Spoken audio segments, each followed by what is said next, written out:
من بعد ما استجيب له بالإيمان لظهور معجزته وهم اليهود حجتهم داحضة باطلة عند ربهم وعليهم غضب ولهم عذاب شديد.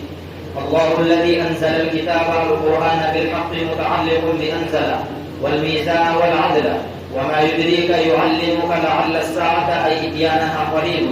ولعل معلم للفعل عن العمل أو ما بعده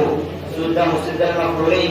يستعجل بها الذين لا يؤمنون بها يقولون متى تأتي ظنا منهم أنها غير آتية والذين آمنوا مشفقون خائفون منها ويعلمون أنها الحق ألا إن الذين يمارون يجادلون في الساعة لفي ضلال بعيد.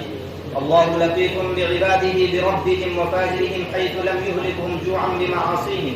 يرزق من يشاء من كل منهم ما يشاء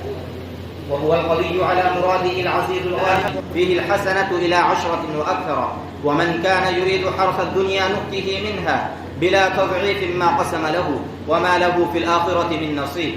أم بل لهم لكفار مكة شركاؤهم شياطينهم شرعوا أي الشركاء لهم للكفار من الدين الفاسد ما لم يأذن به الله كالشرك